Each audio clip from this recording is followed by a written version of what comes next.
monsieur Ngoulou, dans une ambiance pareille, où justement, pour si peu, on pourrait en arriver facilement aux mains, est-ce que la défaite d'hier n'était pas prévisible? Et que les Camerounais, qui se voyaient déjà à la Coupe du Monde, justement, n'ont fait que rêver pendant tout ce temps. Mais tout était prévisible quand vous regardez l'ambiance. Vous voyez, mon cher ami Essomba, toute la difficulté qu'il a eue tout à l'heure, lui qui est souvent très intelligent à développer. Vous n'êtes pas mon juge de mes propos. Je vous l'interdis, monsieur Ngoulou. Des choses... Vous n'êtes pas juge de mes propos.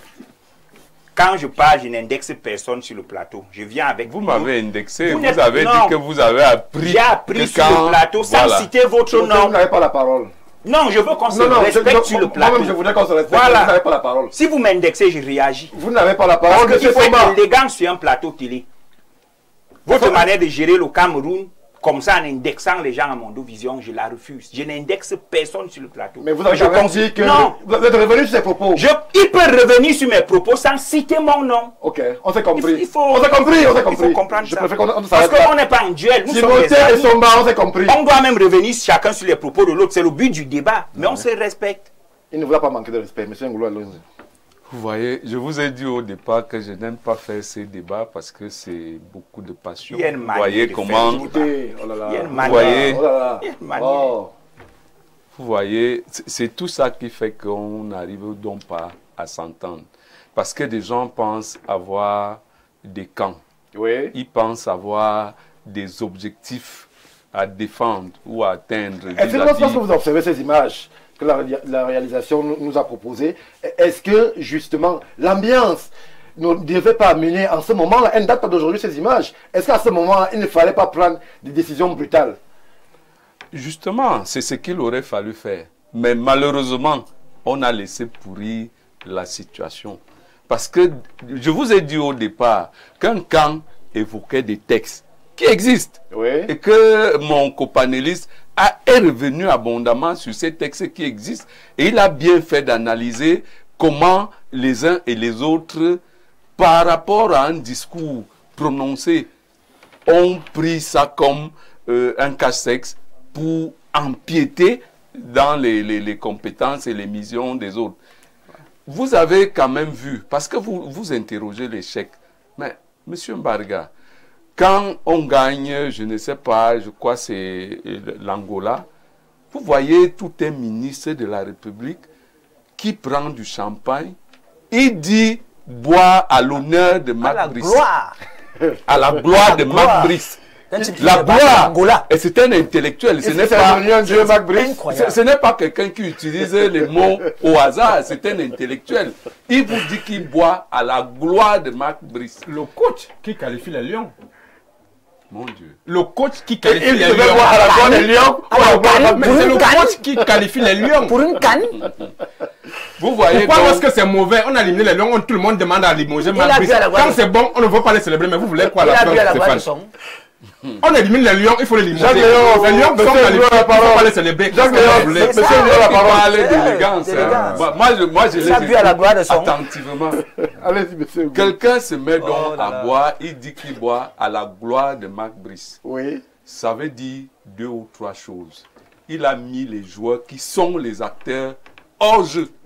Oui. C'est-à-dire que le joueur, le footballeur camerounais, à cet instant qui regarde cette vidéo, se dit, moi j'ai mouillé le maillot, quelqu'un d'autre porte donc ma gloire. Donc, je préfère jouer comme je peux, quand je veux. Mais c'est assez minimaliste lorsque vous le dites. Ces footballeurs ne sont pas des enfants, ils sont des professionnels. Nous sommes dans une ambiance de querelle. Oui. Ce n'est pas une ambiance normale.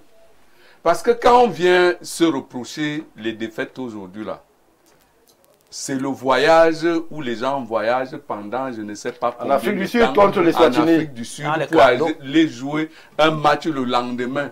C'est le début de nos problèmes. Et vous avez un président de la FECAFOOT, quoi qu'on dise de lui, qui a pratiqué le football, qui sait comment l'organisme réagit quand on prépare. Il dit dormons ici. Il y a quand même quelques fonctionnaires zélés qui disent non, comme c'est lui qui a loué l'hôtel, on continue seulement. Et un coach qu'on dit compétent, professionnel, qui sait l'impact physique d'un voyage comme celui-là, embarque quand même les joueurs. C'est-à-dire, il suit carrément la vague de ceux qui l'ont amené. Résultat des courses, ce qui devait arriver est arrivé. Et on a commencé avec les calculatrices, avec les si. Et c'est ça le résultat aujourd'hui. Et on veut faire porter ça. Parce que quand Eto'o perd à la CAN, il est humble. Il dit, vraiment, ça n'a pas marché. On change la donne. Mais sauf que quand lui dit, on change la donne, il fait des propositions. C'est eux-mêmes qui ont reconnu qu'il a proposé des profils, des coachs que lui pensait être bons pour le Cameroun. Les gens n'ont donc pas digéré le fait que leur coach avait été refusé. J'ai entendu ici qu'il a nommé un coach. Il a fait une proposition de la non-reconduction d'un coach et de nommer un coach camerounais. Ce qui a été adoubé et approuvé par la présidence. Merci, M. Ngoulou. On revient vers vous, le temps de donner la parole à M. Astiga. Alors, de tout ce que M. Ngoulou vient de nous apprendre, ou alors de nous rappeler, il y a un moment important. C'est ce fameux voyage en Afrique du Sud contre les Swatini. Est-ce que ce n'est pas ce jour, ce match, où on fait un terme 0-0, que nous ratons la qualification pour la Coupe du Monde? Nous parlons aujourd'hui en riant certainement, mais si on avait agressé ce buste durant ce voyage, je ne sais pas ce que nous serions en train de dire aujourd'hui. Faire voyager pendant plus de 5 heures de route, nuitamment, les joueurs, les professionnels, dans une zone, parce qu'il faut le dire, les Swatini est... C'est en Afrique du Sud. En Afrique du Sud. Moi, tu as eu en Afrique du Sud. Dans une zone où, avec la montée de l'insécurité aujourd'hui, ces derniers pouvaient se faire agresser de ce côté. Les responsabilités allaient être imputées à qui? Franchement. Et la conséquence directe a été là. Les joueurs sont arrivés au petit matin, le temps de se reposer n'ont pas eu. Arrivés au stade, ils étaient tellement nonchalants, ils étaient tellement moribonds qu'ils n'ont pas pu fournir les efforts pour pouvoir gagner. Nous sommes rentrés là-bas avec 1 point. C'est là où la débâcle a commencé, c'est-à-dire que nous n'avons pas pu rattraper ces 2 points jusqu'à aujourd'hui. Je tiens à rappeler que depuis 3 matchs aujourd'hui, une équipe normalement conçue n'arrive pas à mettre un seul but. Oui. Depuis 3 matchs aujourd'hui. Ça veut dire qu'il y a un problème. Et même ces joueurs-là sont à blâmer. C'est par eux que je vais commencer. Pour faire comprendre qu'en réalité, les joueurs sont censés être neutres dans une bataille qui, en réalité, ne les concerne pas. Ils sont censés être neutres. Mais on a vu certains joueurs prendre des décisions, ceux-là qui se font appeler des cadres, prendre des décisions et emballer le reste de l'équipe, pondre des communiqués à l'endroit de la FECAFOOT et venir lire ça à Mondovision. On se demande de quel côté est-ce qu'ils sont en train de... pourquoi est-ce qu'ils sont en train de se mêler d'une bataille en réalité qui ne les concerne pas? Tout ce qu'ils ont à demander, c'est la neutralité. Tout ce qu'ils ont à demander, c'est l'apaisement afin qu'ils puissent jouer dans un climat apaisé. Mais on n'a pas vu cela. On voit plutôt des joueurs qui aujourd'hui, quand ils arrivent, ils choisissent leur camp.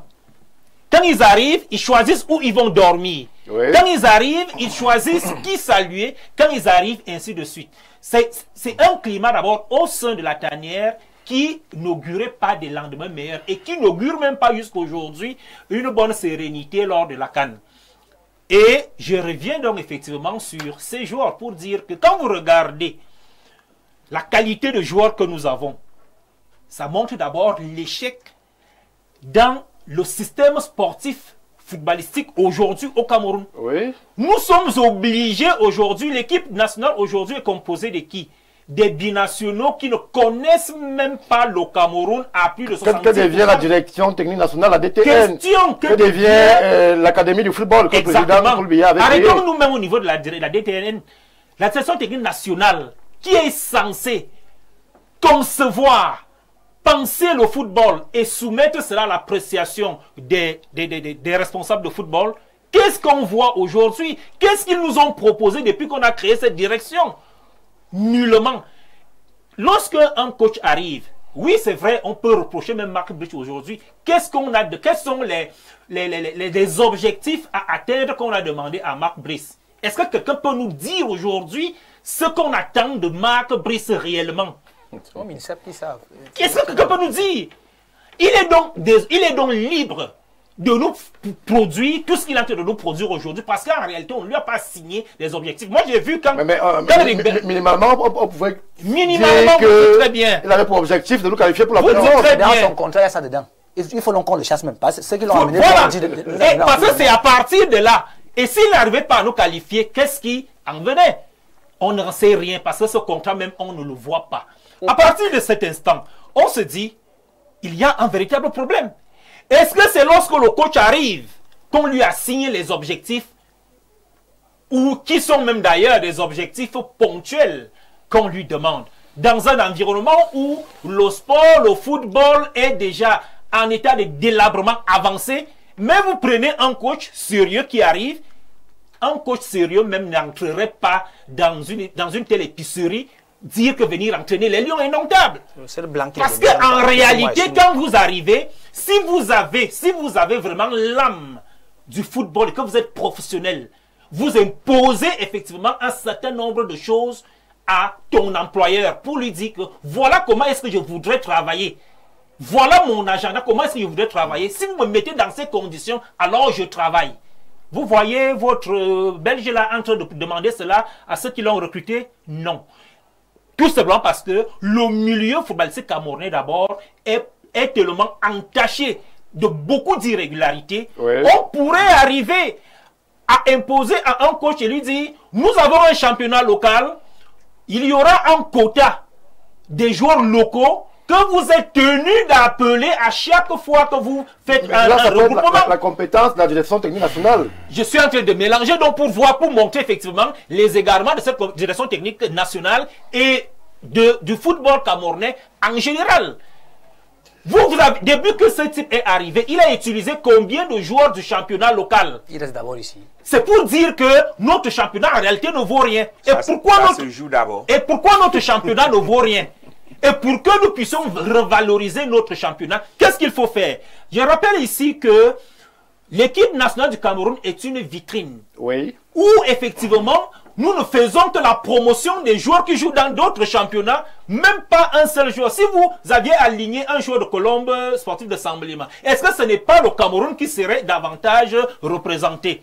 Mais il y a un problème, c'est que en ce qui concerne la politique du sport au Cameroun, tout va mal. Et je tiens à rappeler que à chaque fois qu'on ne va pas penser le Cameroun et le sport en particulier comme étant un projet, où effectivement, lorsqu'on parle de projet, on voit la rubrique suivi et évaluation. Je vous assure que tout ce que nous sommes en train de faire aujourd'hui n'aboutira à rien. Et c'est d'ailleurs pour chuter d'ailleurs la raison pour laquelle moi je propose qu'il y ait aujourd'hui ce qu'on pourrait appeler les états généraux du football. Qu'on arrive au moins à nous asseoir et nous poser un certain nombre de questions après avoir évalué ce qui s'est passé, nous projeter pas pour l'immédiat, mais pour des années à venir. Merci. Bonsoir le grand panel. C'est une honte pour le Cameroun s'il faut faire venir des étrangers au Cameroun pour nous humilier de cette manière. Vraiment, ça ne vaut pas la peine. Il faut que les gens apprennent à faire ce que la loi leur donne le droit de faire. Il n'y a pas de sport majeur au Cameroun, a dit le président de la République. Aujourd'hui, le football a déjà un ministère qui fait tout de même. Qui fait tout, même à la place de la fédération. Le résultat est là, Emmanuel. Et depuis Berthois, bonsoir à vous le panel. Très bonne émission. Pourquoi il n'y a pas un droit de regard sur les autres disciplines sportives? C'est juste une question. Bon, peut-être c'est pas à nous de répondre à vos questions, chers amis. Bonsoir Stéphane et tout le panel. À qui incombe la responsabilité de l'élimination des Lions? Mais bien sûr au ministre. On ne va pas se le cacher. C'est clair. Figurez-vous que si quelqu'un a un désaccord avec quelqu'un d'autre, avec plusieurs autres entités sportives, cela voudrait tout simplement dire que c'est le ministre qui en est le problème. C'est aussi simple à comprendre. Pourquoi tergiverser? Le président de la fédération n'ayant pas les mains libres, qu'attendions-nous? Comment expliquer qu'avec un effectif pareil, un coach ne parvienne pas à gagner un seul match à l'extérieur? Merci à vous, à Tango, depuis Ngambé-Tikar. Bonsoir à tous, à tout le plateau. Le problème des Lions, ce sont les joueurs eux-mêmes. Ils n'ont pas envie de jouer avec le cœur. Ils sont là à jouer les arrogants et soi-disant stars. Merci. Merci, Hamza. Alors, vous n'allez pas appeler, sinon ça va quasiment être impossible de relayer toutes les contributions. Bonsoir le plateau, belle émission. Pourquoi certains Camerounais ne sont pas sérieux? L'échec des Lions commence lorsqu'un monsieur décide de défier l'État. Leur ami avait refusé de donner le matériel malheureusement, les amis du pasteur ne parlent pas de ça. Bon, moi je ne sais pas de quoi vous parlez. Aussi, vous-même, monsieur... Demandez aussi au ministre... des équipements. S'il vous plaît, monsieur Somba, nous sommes sur un plateau sérieux. Demandez aussi au ministre des Sports d'aller arrêter les travaux du siège de l'Africa Foot. Regardez ce qui se passe de ce côté. Un immeuble digne du label football camerounais qui le fait. C'est des élections qu'il veut arrêter. Il se trompe beaucoup le ministre du football. Arrêtez. Alors, monsieur Archunko, là on est en train d'avancer vers justement ce qui pourrait apparaître comme proposition lorsque la situation est aussi dégradée que veulent bien nous faire croire les uns et les autres sur ce plateau. Qu'est-ce qu'on fait? L'exemple nigérian, qui n'est pas très loin de nous, nous parle. En 2014, l'État avait décidé de tout arrêter pour essayer de redémarrer une machine grippée. Est-ce qu'on pourrait arriver à ce cas de figure au Cameroun? Non, je ne vais pas entrer dans ça et laisser prospérer ça. Il n'y a pas de crise institutionnelle au Cameroun. Il y a des gens qui jouent avec les textes, point. Donc, on va laisser la FECA Foot où elle est, elle n'a pas de problème. Oui. Il n'y aura pas de comité parce qu'il n'y a pas de problème d'élection là-bas. Ceux qui ont essayé de faire des histoires sont allés au TAS, ils savent ce qui en allait découler. Qu'est-ce qu'on fait donc? Alors, il faut être clair. En l'état actuel, il faut virer Marc Brice. Oui. Il y a 2, 3 ou 4 joueurs qu'il faut sortir de cette équipe. Vraiment, moi je vous le dis, tel que je le pense. On va noter, virer Marc Brice. Vous savez, et ensuite... vous savez, après la débâcle, après le scandale en 2010 à Nice, en Afrique du Sud, où la France s'est retrouvée le bec dans l'eau. La ministre de l'époque, Roselyne Bachelot, a traité certains joueurs de caïds immatures. Oui. Et c'est le cas aujourd'hui dans l'équipe nationale du Cameroun. Il y a beaucoup de caïds immatures qui ont transformé l'équipe nationale, les recrutements, en colonie de vacances. Ce qui est inadmissible. Il faut de la discipline. Très bien. Alors, certains ont osé faire ici ce qu'ils ne pensent même pas commencer à faire quand ils sont en club. C'est dans les Lions que tout est permis. Où les gens louent des paliers entiers pendant un stage. Oui. Où les joueurs choisissent où ils vont faire le stage. C'est au Cameroun. On a reproché au président de la fédération son désordre d'antan. Et donc, le frappant d'illégitimité pour conseiller. Oui. Et j'ai demandé si les parents illettrés ne font pas beaucoup d'efforts pour payer les études à leurs enfants. Donc, si je fais des ordres avant, je ne peux pas conseiller à un petit de ne plus en faire parce que je sais ce qui va en découler demain. Oui. Et effectivement, on a vu que Etofis, visionnaire, leur a dit ce jour-là que je sais pourquoi je ratais les Coupes du Monde. Ça n'a pas loupé. Le résultat est là aujourd'hui. Et là aujourd'hui. Où des gens n'ont pas encore gagné, n'ont jamais gagné, se débrouillent encore. Chacun parle.